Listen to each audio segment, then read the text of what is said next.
Aló, ¿me escuchan?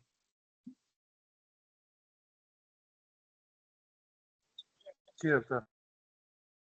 Ya, mire, creo que ustedes van a tener clase también a las 10, ¿no?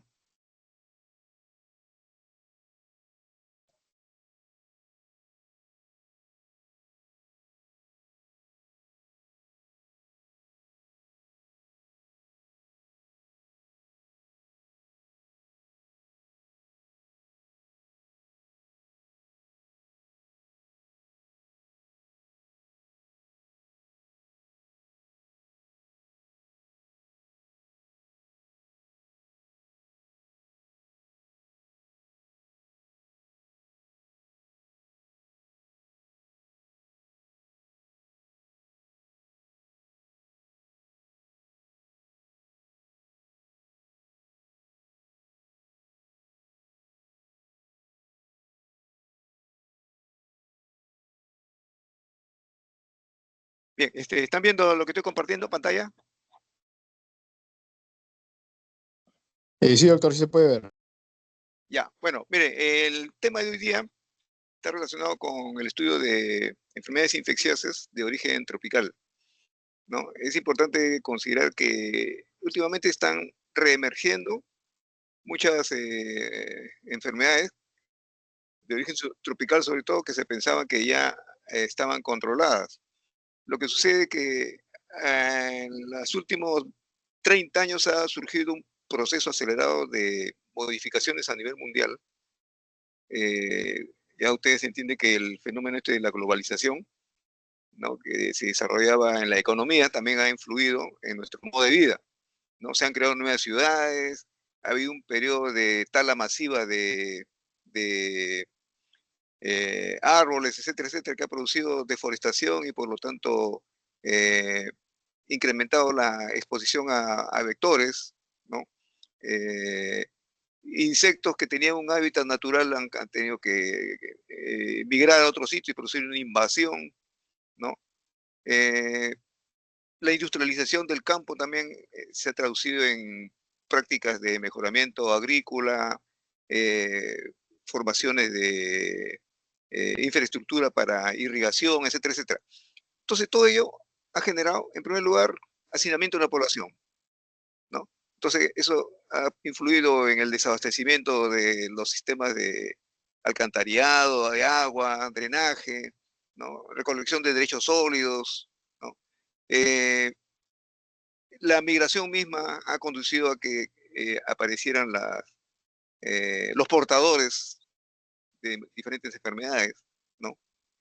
Eh, la invasión de algunos hábitats, ¿no?, y reservorios, ¿no?, ha incrementado la exposición a los vectores. En fin, ha sido una serie de mecanismos que ha conducido a esta reaparición de enfermedades que supuestamente ya estaban controladas.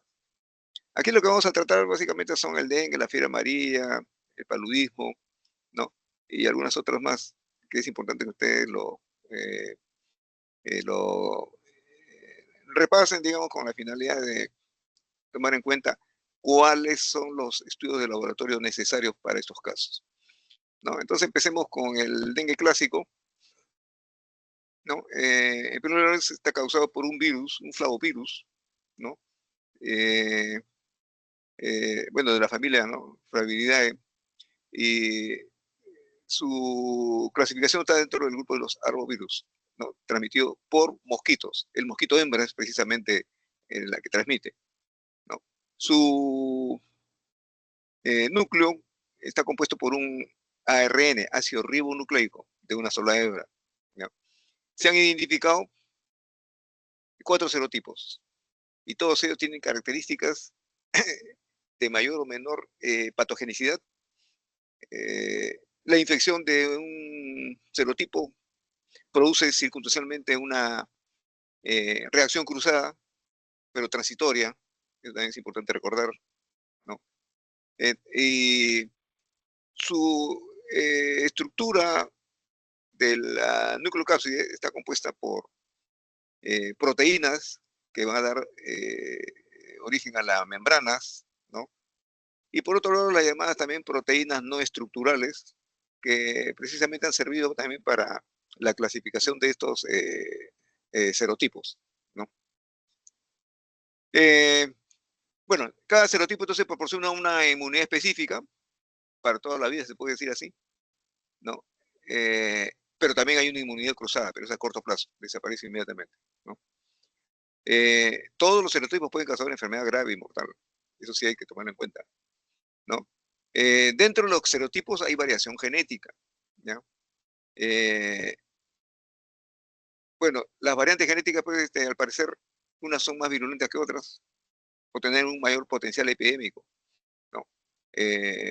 Por ejemplo, el, el virus, el dengue, el serotipo, el DEN3, si no me equivoco, sí, el DEN3, ya, puede diseminarse rápidamente en 3 personas. En cambio, más lento son los otros, ¿no? Entonces es un mayor potencial epidémico, se llama así, ¿no? En cuanto a su transmisión, mire, el, el tema de la transmisión son 2 eventos. Uno, cuando el virus está sano, ¿no? Y de repente pica a un paciente que tiene el virus. Ahí el mosquito adquiere el virus, ¿no? Va a haber un periodo de incubación en la cual el virus comienza a diseminarse también en el aparato digestivo del, del mosquito, se disemina para otros órganos y comienza a consolidarse también en las glándulas salivales, ¿no? Convirtiéndose en un área de reservorio de virus. De tal manera que cuando pica a otro ser humano, ¿no? Eh, va a producir entonces la contaminación, ¿no? El contagio. La otra situación es cuando el mosquito ya está contaminado, ¿no? Y sigue picando a más personas, ¿no? Aquí también va a haber un periodo de incubación, ¿no? Donde al parecer tiene mayor velocidad en el desarrollo del cuadro clínico, ¿no? Y se va diseminando rápidamente para toda la comunidad. Bien. Entonces, aquí rápidamente hay que considerar algunos aspectos de la replicación y transmisión del virus del dengue. Primero que el virus se transmite a un ser humano por medio de la saliva del mosquito, ¿no? Ya hemos dicho el mosquito hembra, ¿ya? El virus se va a replicar en órganos diana, ¿ya?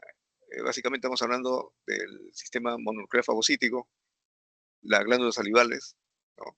Tejidos linfáticos, ¿no? Entonces, el virus va a infectar a leucocitos, tejidos linfáticos. Luego se va a liberar y va a circular en la sangre, ¿no?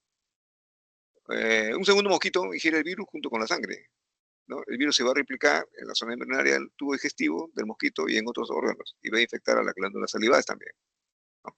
Finalmente, el virus empieza a replicarse en las glándulas salivales, ¿ya? Entonces, como habíamos dicho, el dengue es transmitido por un mosquito hembra infectado, que se alimenta principalmente durante el día, aunque también se ha detectado que también en la noche no hay ni un distingo. Lo que pasa es que se ha estudiado mucho mejor esto y ya se ha establecido que puede ser en cualquier momento, ¿ya? El día o la noche. Vive cerca de las viviendas humanas. Bueno, también este concepto ya está un poco desfasado. Puede ser cerca o dentro de las viviendas también, ¿ya? Ponen los huevos, produce larvas, preferentemente en recipientes artificiales. ¿Qué significa? Son recipientes en los cuales uno almacena agua, pero, y si no lo tiene convenientemente cubierto, obviamente el mosquito va ahí a colocar los huevos y se va a producir las larvas, ¿no? Eh, ¿Cuáles son las manifestaciones del dengue y del dengue hemorrágico?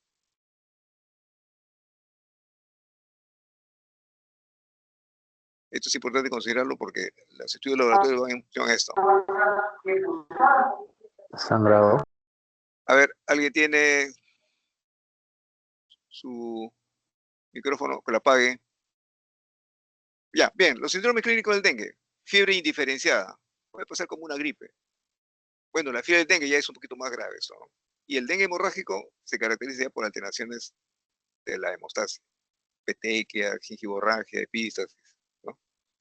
Y esto puede terminar también en el síndrome del choque del dengue, en donde hay señales, signos de alarma que hay que tomarlos en consideración para inmediatamente actuar.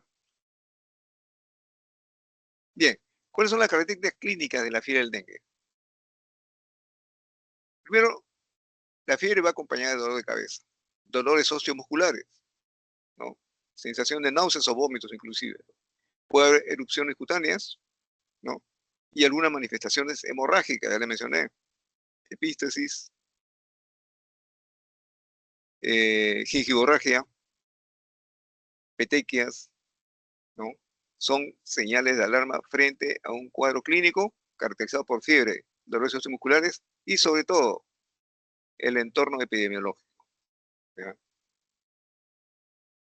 Doctor, buenas noches. Disculpe que lo interrumpa. Doctor, me comentan que hay varios alumnos que están en la sala de espera. Si por favor los podría Ya, permitir para que estén en una reunión. ya les di, ya le di ingreso. Gracias, doctor. Ya, un favor, pues que se comunique inmediatamente, le doy acceso. ¿Ya? Bien, en cuanto a los síntomas de encefalitis o encefalopatía, que esto ya significa una mayor gravedad del cuadro. ¿Ya? En primer lugar, nivel de conciencia reducido. Siempre que ustedes evalúen un paciente con fiebre alta, lo primero que tiene que ver es el nivel de conciencia. ¿Ya? Distinguir entre lo que es el letargo, la confusión, el coma, ¿no? Como ya la última fase es mucho más peligrosa, ¿no? Convulsiones, rigidez de nuca, ¿no? O parálisis.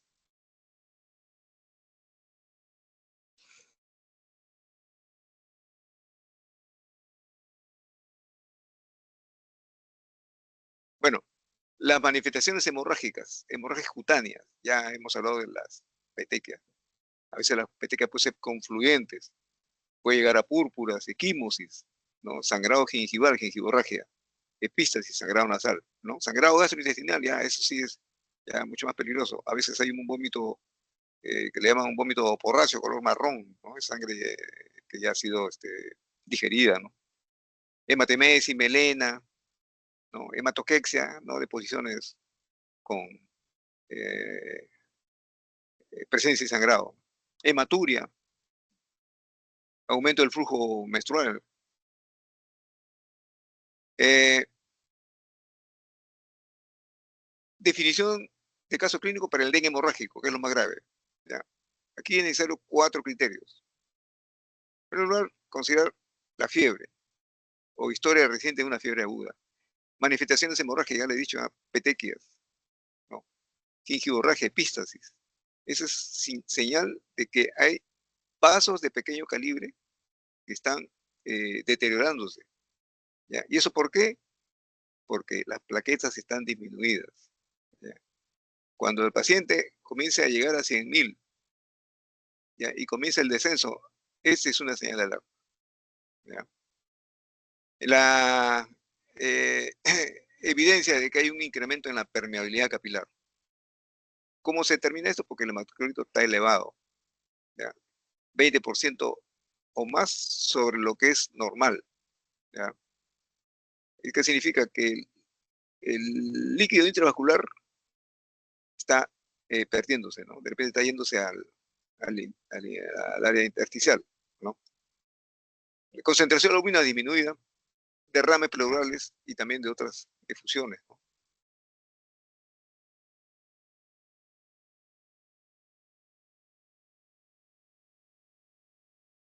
Para hablar del síndrome del choque del dengue, a los 4 anteriores criterios mencionados del dengue hemorrágico, ¿ya? Hay una evidencia de insuficiencia circulatoria. ¿Ya? ¿Cuáles son las manifestaciones que indirectamente podemos rápidamente evaluar? Aceleración y debilitamiento del pulso, un pulso filiforme y acelerado, ¿no? La tensión arterial diferencial menor a 20 milímetros de mercurio, o una hipotensión, ¿no? Paralela al paciente muy baja, ¿no? Piel fría, húmeda y el estado mental sobre todo, ¿no? Hay una alteración, ¿no? Ya la evidencia de un choque evidente, innegable, ya, es la mejor evidencia de que estamos ante una insuficiencia circulatoria, una fase en la cual no se debería llegar. Entonces tenemos acá el dengue hemorrágico en sus 4 grados. Grado 1, fiebre, ¿no? Síntomas constitucionales no específicos, ya hemos dicho, ¿no? Dolores sociomusculares, ¿no? Alteraciones de conciencia todavía inicial, el paciente está letargado. ¿Qué prueba corresponde acá? La prueba del torniquete, que resulta positiva, porque es la única manifestación hemorrágica. Ya vamos a describir en qué consiste esta prueba, ya que también le llaman la prueba de Lazo. El grado 2 no es sino la manifestación del grado 1 más sangrado espontáneo. Ya, el paciente llega sangrando por la nariz o con las encías sangrantes también, ¿no? El grado 3 ahí sí hay que tener mucho cuidado, ¿eh? Ese paciente sí es prácticamente una emergencia en grado 1. Señales de insuficiencia circulatoria, ¿no? Aceleración y debilitamiento del pulso. Ya hemos mencionado estrechamiento de la tensión diferencial, hipotensión, piel fría, húmeda, ¿no? En el grado 4 ya el paciente está en choque profundo. ¿Ya? Pulso, presión arterial no, prácticamente no detectable. Y aquí hay que actuar inmediatamente porque el paciente muy probable que también está haciendo lo que se conoce como el cuadro clínico de coagulación intravascular diseminada.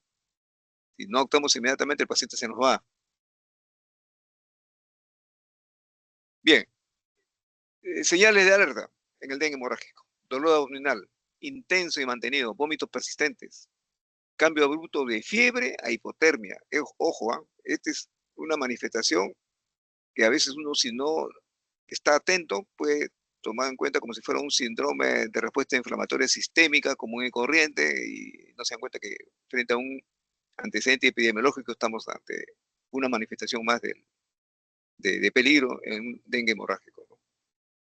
Hay sudoración, postración, o el paciente entra en alteraciones de la conciencia en estado de agitación o somnolencia.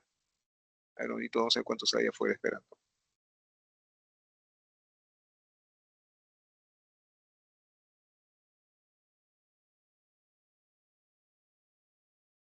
Bien, sigamos. Bueno, acá están las señales de alerta que les estoy mencionando, ¿no? Miren, observen ustedes los 4 criterios para el dengue hemorrágico, ¿no? Las señales de alarma, dolor abdominal, intenso, ya les hemos manifestado, ¿no? Los criterios del dengue hemorrágico, ¿ya? Sigue acelerándose el problema, fiebre, manifestaciones hemorrágicas, plaquetas disminuidas, este sí es una señal importante, ¿ya? Y hasta puede servir de monitoreo para saber si estamos superando o no, o se está agravando el cuadro, ¿no? En cuanto a las señales de alerta, ya no de alarma, sino de alerta, comienza a desaparecer la fiebre, pero se está yendo pues al otro lado, ¿no? A hipotermia. Disminución del número de plaquetas, ¿ya? Aumento del hematocrito. Cuando aumenta el hematocrito está ahí una hemoconcentración. Y si hay hemoconcentración, ¿por qué ese líquido dónde se está yendo? Al intersticio, ¿no? Y el síndrome del choque del dengue, ya comienzan a aparecer esos síntomas que le he mencionado.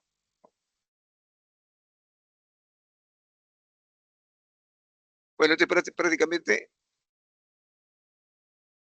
un diagrama de la progresión de la enfermedad.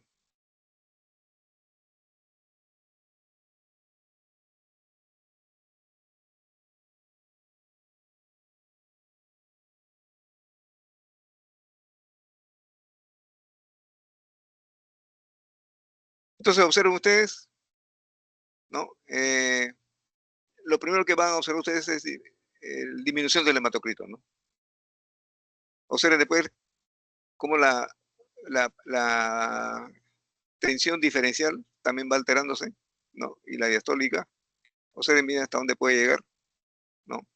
Las plaquetas, esa sea la tercera en importancia en la progresión de esta enfermedad. 99.000 plaquetas por milímetro cúbico es bajo. Puede llegar a 9.000, peor todavía, ¿no? Ya con 9.000, eso sí es muy grave, ¿eh? No debemos llegar a esa cantidad, no debemos esperar. Promedio de 45.980 plaquetas por milímetro cúbico. No se debe esperar llegar a 20.000 plaquetas por milímetro cúbico. Esta es la línea de corte a partir del cual el paciente puede estar haciendo sangrado intracraneal. No lo vemos. No vamos a ver petequias, no se puede ver, ¿no? A nivel intracraneal, no sabemos, ¿no? Pero ha llegado a un nivel en donde puede estar empezando a sangrar sin darnos cuenta, ¿no?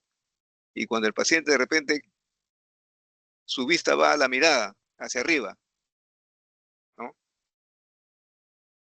Y esa es una señal de que está siendo sangrado intracraneal.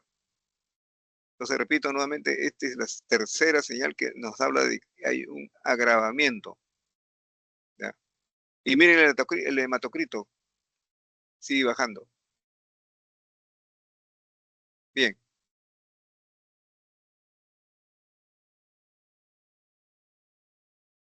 En cuanto a las sintomatologías, poco usuales en la fiebre de un dengue severo: encefalopatía, daño hepático, cardiomiopatía, hemorragia gastrointestinal severa.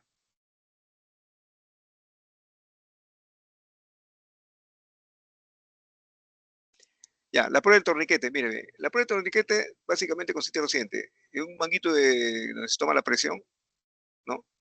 En un punto intermedio entre la presión sistólica y diastólica durante 5 minutos, ya, inflamos el manguito y lo sostenemos, ¿no? Y después de esos 5 minutos comienzan a aparecer petequias en cantidad de 20 o más, ya. Esa es señal de que es positivo para la hemorragia por dengue.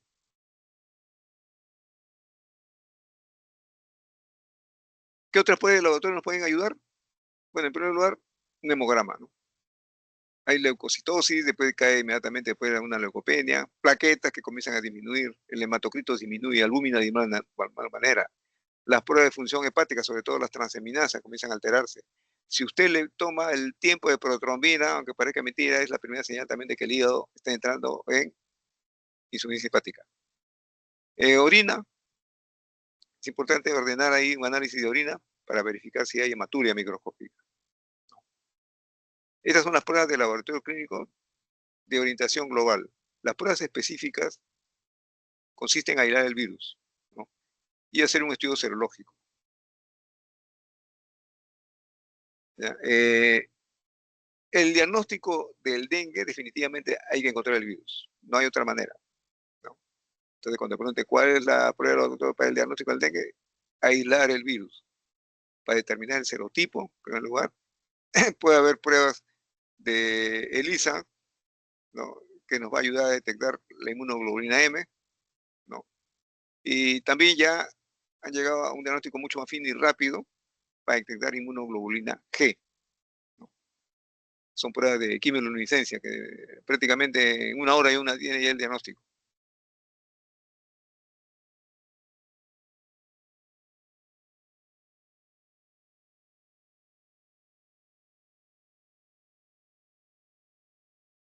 Bueno, y acá, para relacionar qué tipo de análisis hay que hacer según el tipo de espécimen que hemos encontrado, ¿no? Por ejemplo, en la sangre que le hemos detectado, le hemos tomado la muestra en una fase aguda, es decir, 0 a 5 días después de la aparición de los síntomas, ¿no?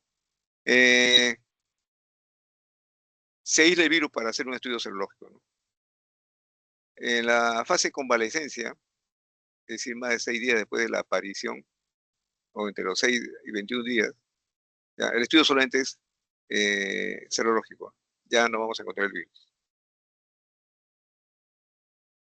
Bien, en cuanto a la fiebre amarilla, ya pasemos del dengue, pasemos a la fiebre rápidamente. Bueno, esta es una zoonosis vírica, infecciosa de tipo agudo. Etiología, bueno, también es un arbovirus de la familia Flaviridae, igual que el anterior, el dengue, ¿ya? Pero este es otro tipo de virus.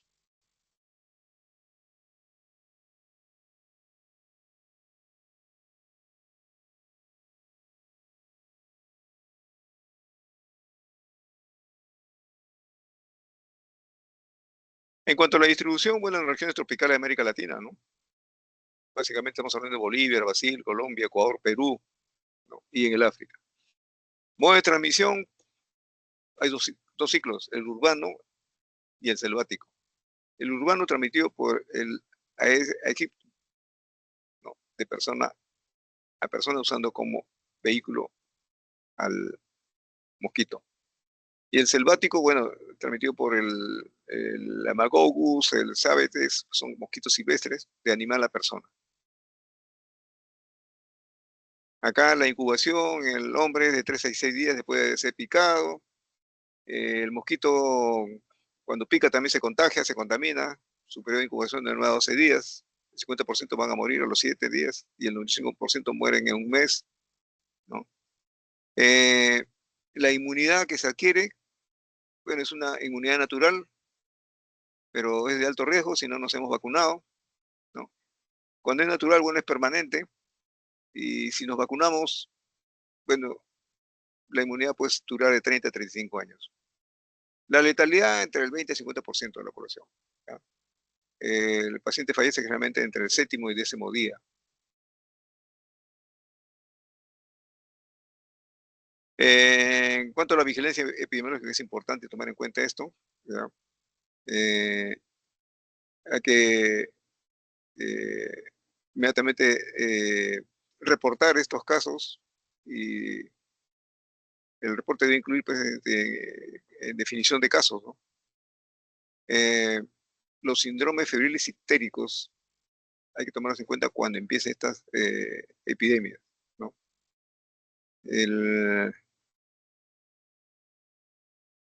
Los índices de infestación del mosquito hay que mantenerlos siempre por debajo del 5%, ¿no? A fin de evitar la llamada reurbanización de la fiebre amarilla, que es lo que está apareciendo en estos momentos. La aparición de eventos post vacuna, ¿no? Que muchas veces pueden atribuirlos a la vacunación contra la fiebre amarilla.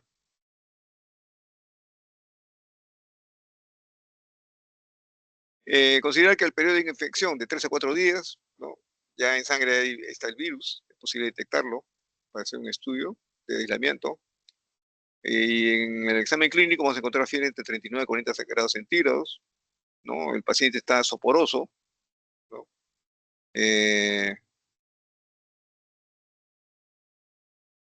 Bueno, la fiebre es alta, pues, ¿no? Epigaltrasquia, ¿no?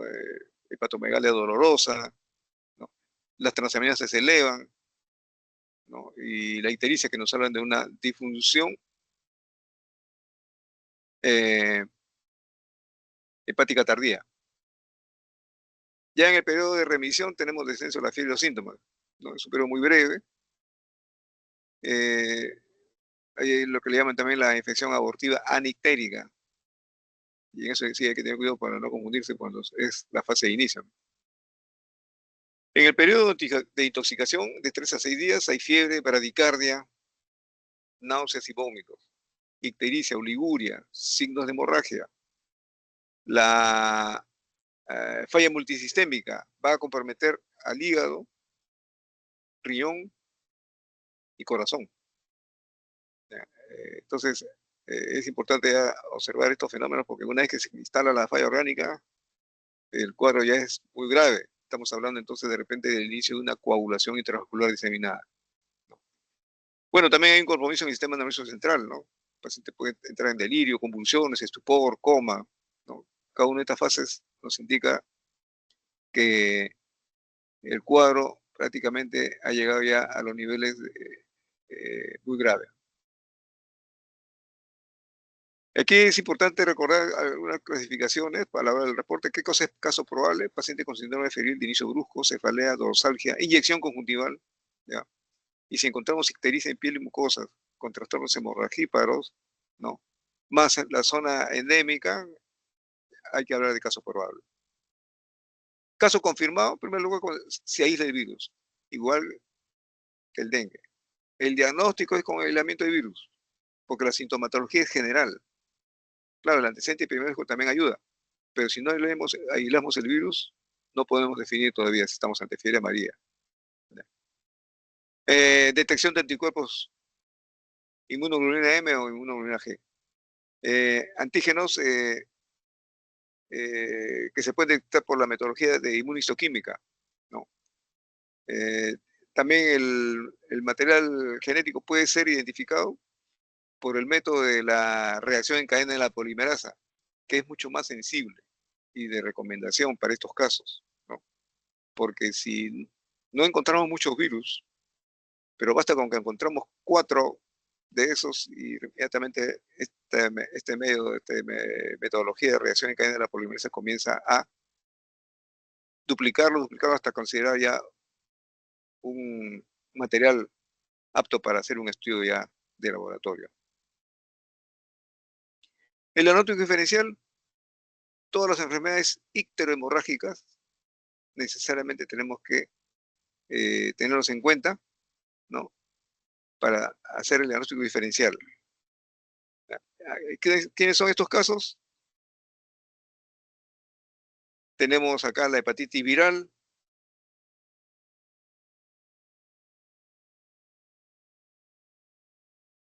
fiebre tifoidea, leptospirosis, tifus, malaria por Plasmodium falciparum, ya vamos a ver más adelante cómo el falciparum es el más patogénico de los plasmodium.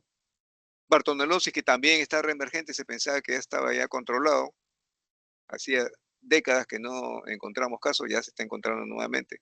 Y por último, el dengue hemorrágico. Las pruebas de laboratorio, bueno, tenemos todas estas pruebas.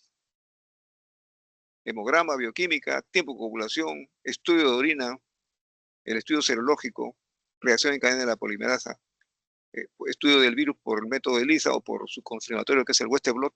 Y por último, la biopsia hepática nos va a ayudar bastante también.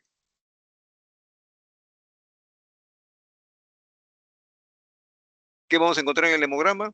Leucocitosis con neutrofila, con dirección a la izquierda. Pero a partir del tercer o cuarto día se convierte en leucopenia. Leucopenia con linfopenia y trombocitopenia. La velocidad de sedimentación, como es un proceso infeccioso y inflamatorio sistémico, va a estar aumentada la velocidad de sedimentación globular.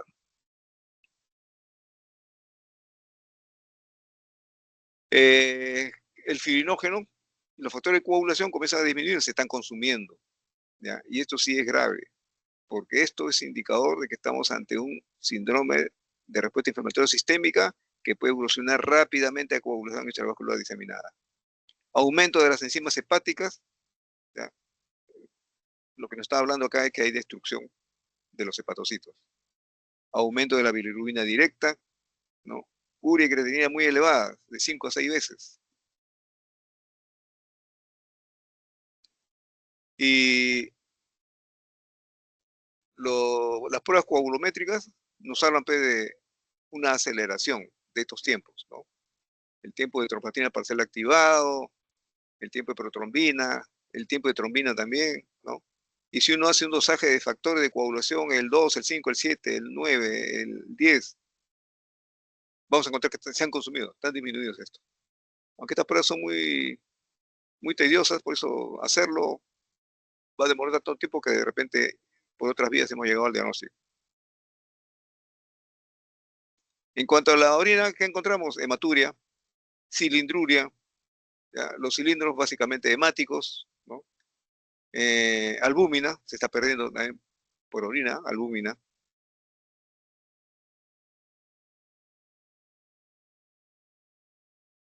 Al estudio serológico es importante recoger 2 muestras. Primero, al principio, cuando llegue el paciente. Y el segundo, entre la segunda o tercera semana, después del inicio del cuadro clínico, ¿eh? No cuando llegue el paciente. Más o menos calculemos en qué momento llega ese paciente, ¿no? Hay una elevación de los anticuerpos IgM específicos.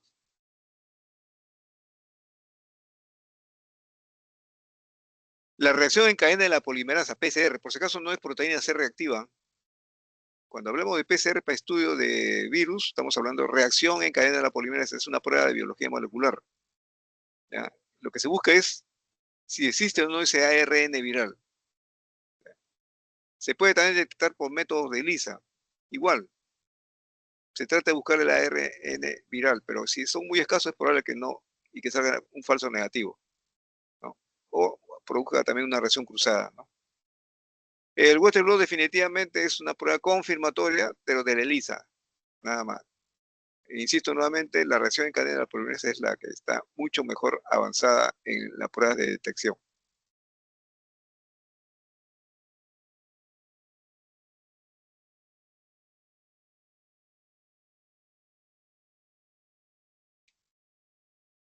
Bien, pasemos a la malaria. En primer lugar, hay una serie de patógenos, ¿no? Los llamados protozoos sanguíneos y tisulares que también afectan los tejidos, que tienen importancia clínica. Estamos hablando de Plasmodium babesia, Toxoplasma, Sarcocistis, Pneumocistis, Leishmania, Trypanosoma. De alguno de estos vamos a tratar inmediatamente.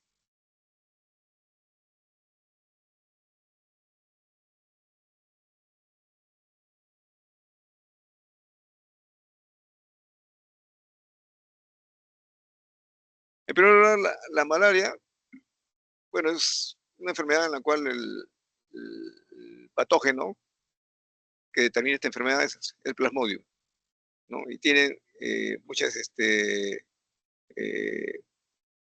especies. La más conocida acá en el Perú es el Plasmodium vivax, el malaria, el falciparum, ¿no? El Plasmodium vivax, también conocido como paludismo terciario o benigno.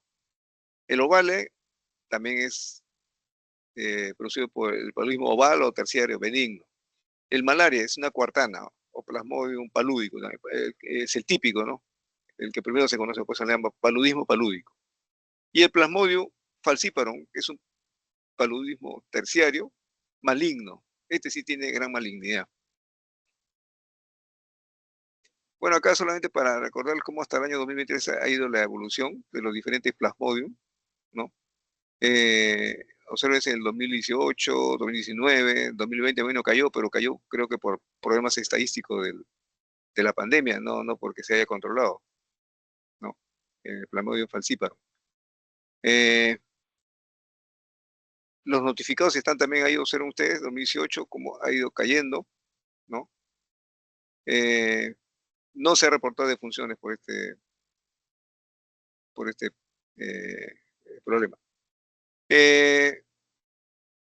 En relación a la diseminación y el ciclo que sufre el paciente que tiene esta enfermedad, es importante recordar que mucho depende del tipo de mosquito, pero todos tienen una similitud, ¿no? En primer lugar, este es un cuadro que habla del ciclo, tanto fuera del hombre como dentro del mosquito, ¿ya? Y está acá en esta presentación los elementos básicos, ¿no? Del ciclo vital, que prácticamente es similar en todas las especies de Plasmodium. Entonces, aquí lo que pretendo demostrar acá con este cuadrito, para ponernos en orden, primero la transmisión comienza cuando el mosquito Anopheles hembra se alimenta de una persona que tiene paludismo, ¿no? Entonces ingiere sangre contaminada. ¿Con qué? Con gametocitos, ¿ya? En las siguientes semanas, 1 o 2 semanas más o menos, los gametocitos se van a reproducir en forma sexual dentro del mosquito, ¿ya? Es decir, el Anopheles hembra ha ingerido sangre contaminada, pero con gametocitos. Entonces comienza a reproducirse en forma sexual dentro del mosquito y produce esporozoitos. Ya, estos sí son infecciosos. Bien. Entonces, cuando el mosquito pica a otro ser humano, ¿qué va a suceder? Va a inocular esos esporozoitos, ¿no? Y que rápidamente se van a dirigir al hígado, ¿ya? A infectar a, a los hepatocitos, ¿no? Entonces, ese parásito ya comienza a madurar para convertirse en esquizonte, ¿no? Todavía está dentro del hepatocito, ¿eh? Y cuando ya comienza a liberarse, ¿no? Más o menos cada esquizonte produce entre 10.000 a 30.000 merozoitos. Miren, ya estamos hablando de acá de merozoitos, que se liberan al torrente sanguíneo, ¿no? Cuando ya el hepatocito se ha lisado, ¿no? Ahora, los merozoitos que han sido liberados, ¿hacia dónde se dirigen? A invadir al eritrocito. Y ahí es donde se transforma en un trofocito inmaduro, ¿ya? Entonces esos trofocitos comienzan a madurar y se van a convertir en esquizontes, ¿ya? esquizontes eritrocíticos. Y van a producir más merozoitos. ¿Ya? Y se van a liberar, van a destruir al glóbulo rojo y se van a liberar al plasma. ¿No? Y estos a su vez estos merozoitos nuevos van a infectar a nuevos eritrocitos y se reinicia el ciclo, ¿no? Aquí también hay que tomar en cuenta lo siguiente, ya en esta fase de reinicio de un siguiente ciclo. Algunos trufozoitos se van a convertir en gametocitos, ¿ya? Y estos van a ser ingeridos por el mosquito anófeles, ¿ya? Entonces, ahí nuevamente empieza el ciclo que les dije, ¿no? Va a haber una unión sexual en el intestino del mosquito, se convierte en ovoquiste, liberan esporocitos infecciosos que van a emigrar a la glándula salivar del mosquito. Listo el mosquito para picar al ser humano y empezar nuevamente, ¿no? el nuevo ciclo. ¿Ya?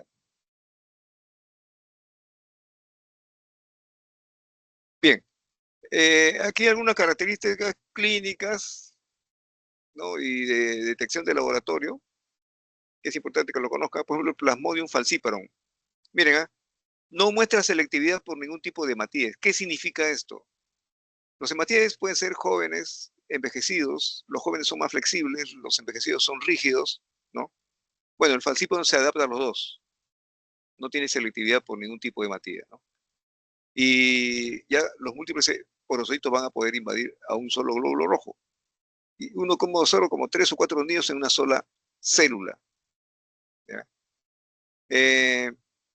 Otra característica es que se colocan siempre al borde de la membrana del glóbulo rojo, ¿ya? O van a estar en la periferia mejor. O sea, se ven anillos pegados a la periferia, ¿ya? Una especie de sortija, así parece que fuera, ¿no? Un circulito más un punto eh, bien teñido de azul, ¿no? Pero están en la periferia del glóbulo rojo, ¿ya? Considera que los esquizontes y los trofozoitos van a permanecer secuestrados en el hígado y en el vaso, por eso que no se encuentra casi estos sangre periférica, a diferencia del resto de especies de Plasmodium, ¿no? Es muy raro que tengan sangre periférica, entonces. Uno hace el extendido, muy raro. Aunque sí puede encontrar los gametocitos, ¿eh? Y la característica es que uno ve como si fuera un platanito ahí alrededor de un glóbulo rojo, fuera del glóbulo rojo, ¿no? En este caso no hay hipnozoitos. ¿Qué significa hipnozoitos? Miren, son eh, eh, lo que puede llamar megazoitos que han estado en una fase podríamos llevar a decir, de hibernación. No comienzan a reproducirse, están ahí, ¿no? Y son los responsables de, de cuadros clínicos que se exacerban nuevamente, ¿no? Esto sucede solamente en la malaria. En el falciparum no se encuentran hipnozoitos. ¿Dónde vamos a encontrar? En regiones tropicales y subtropicales. El periodo de incubación a considerar acá de 7 a 10 días, ¿no? Al inicio hay cefalea, escalofríos, cada día hay fiebre, ¿eh? Luego después se va a presentar de 36 a 48 horas. La acumulación de detritos celulares y adherencia del glóbulo rojo al endotelio conduce a formas fulminantes relacionadas con la afectación del cerebro, riñón, hígado. ¿Ya? Por eso es la malignidad del Plasmodium falciparum consiste en eso precisamente, ¿no? Detritos celulares de glóbulos rojos lisados, ¿no? De hepatocitos que también pueden haberse lisado, ¿no? Y comienzan a circular y se adhieren a endotelios de los vasos sanguíneos, ¿no? Y que pueden afectar pues, al cerebro, riñón y o sea, todos los vasos que son ricamente vascularizados.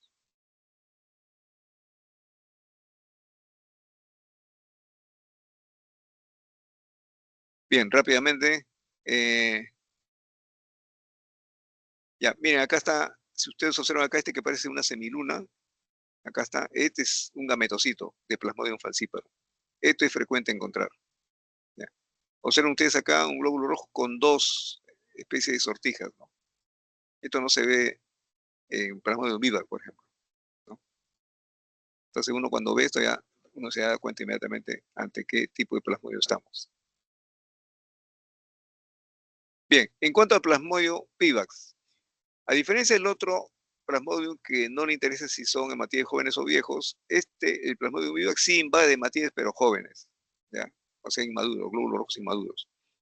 Entonces, vamos a ver los glóbulos rojos abundantes gránulos de Schuffner, de color rosa, ¿ya? El trofocito va a tener una forma de anillo, tiene un aspecto ameboide, ¿no? Uno lo ve ahí como si fuera una ameba que está incrustada dentro del glóbulo rojo, ¿no? Estos esquizontes y los trofocitos más maduros pueden contener hasta 24 merozoitos. Y los gametocitos son redondos también, pero ahí sí es bien difícil encontrar la diferencia en falcíparo. Epidemiología igual que la anterior, regiones tropicales, subtropicales y hasta templadas, ¿no? Pero hay incubación de 7 a 10 días. Los síntomas son inespecíficos, ¿ya? No hay algo que lo diferencie del resto de plasmodium. La lisis de células va a liberar merozoitos, hemoglobinas, detritus tóxicos. Y, la crisis febriles pueden producirse cada 48 horas. Las infecciones crónicas, bueno, va a estar relacionada con lesiones en el cerebro, riñón, hígado. En cuanto al Plasmodium malariae, bueno, solamente es capaz de infectar hematíes maduros. Miren cómo hay una selectividad, ¿no? Por tanto, el crecimiento de parásitos se va a adaptar al tamaño y fórmula de glóbulos rojos. Entonces van a adoptar formas en banda o en barra. Están muy compactos, porque el glóbulo rojo está rígido, ¿no? El esquizonte maduro va a contener 8 merozoitos dispuestos en forma de rosetas.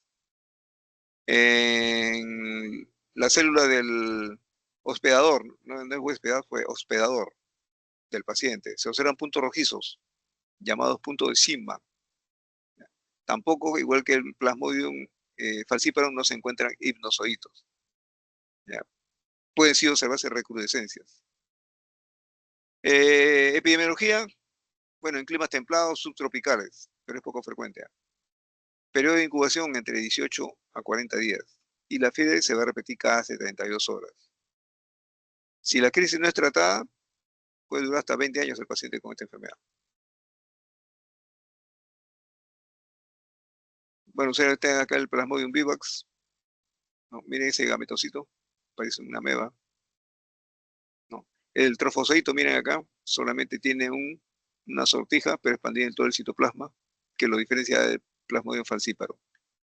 Por si acaso, en el Perú, tanto Plasmodium vivax como el falciparum a veces van juntos, ¿eh? Son co-infecciosos, ¿no? Un solo paciente puede presentar los dos. Y si uno no hace un buen estudio de lámina, puede encontrar el Plasmodium vivax nada más y no el falciparum, porque ya me he dicho que es bien difícil encontrar trofozoitos o esquizontes, ¿no? Si no hace un estudio minucioso, se puede escapar y vamos a pensar que solamente hay Plasmodium vivax, ¿ya? Pero ya hemos dicho que el Plasmodium falciparum es muy maligno, o sea, hay que hacer un estudio bien minucioso de la lámina periférica, ¿no? Para descartar que también haya presencia de Plasmodium vivax. Pero una señal de que hay Plasmodium vivax, falciparum, es cuando comienzan las plaquetas a disminuir en concentración. ¿Ya? Entonces, antes que un diagnóstico de laboratorio muy limitado, es importante entonces que el signo clínico de trombocitopenia, en medio de un paciente con Plasmodium, solamente atribuirla al falciparum.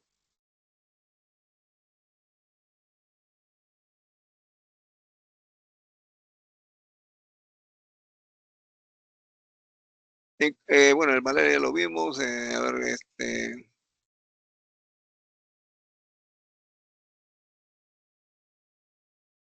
el Plasmodium ovale, bueno, es similar al Plasmodium vivax, ¿no?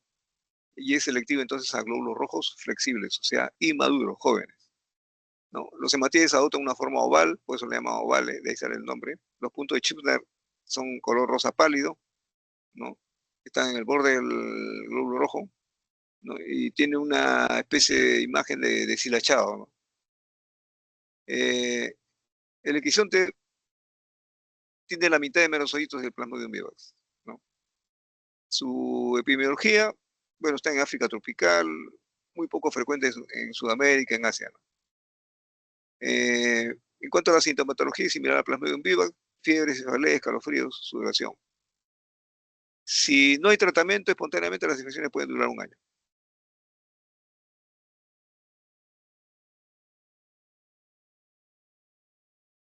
Bien, aquí un resumen. El plasmodium vivax se detecta en extensiones gruesas como finas, ¿no?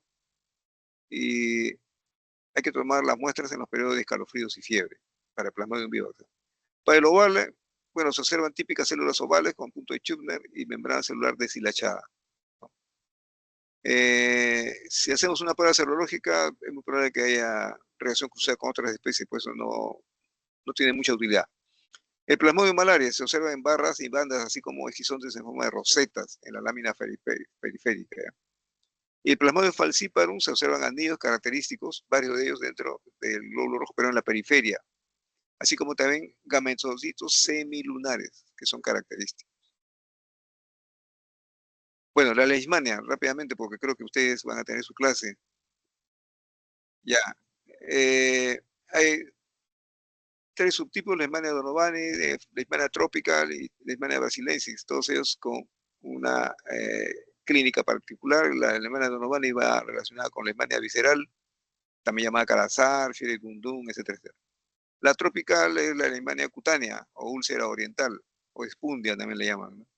La brasilensis es la leishmania mucocutánea, leishmaniasis americana. Bueno, aquí también le ponen espundia.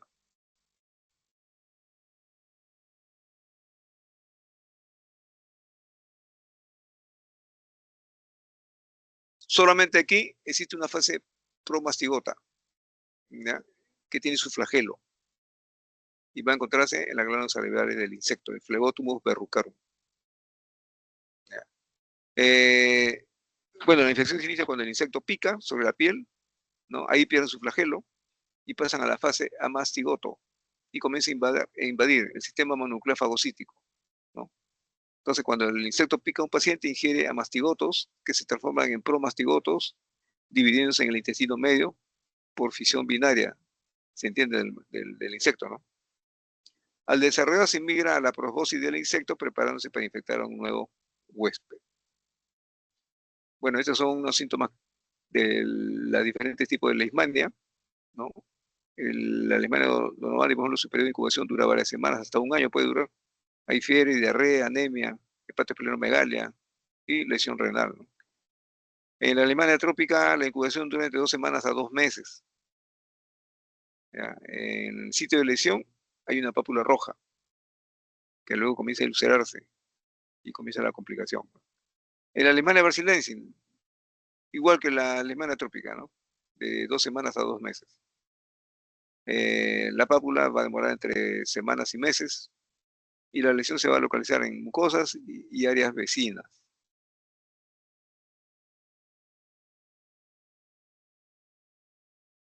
Los estudios de laboratorio de la leishmania, bueno, la fase de mastigota se evidencia con las biopsias tisulares, ¿no? Un mielograma, un áspero de médula ósea, aspirado de ganglios linfáticos, ¿no? El cultivo de sangre, ¿no?, se estudia al microscopio óptico y se puede demostrar la presencia de promastigotos. También hay actualmente las pruebas serológicas, ¿no?, que nos permiten encontrar anticuerpos dirigidos contra estos parásitos.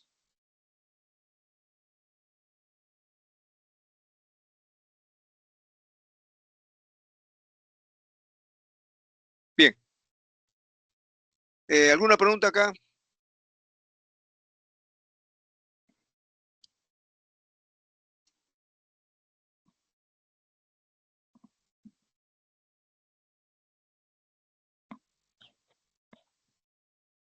Creo Bueno, que ninguna, doctor.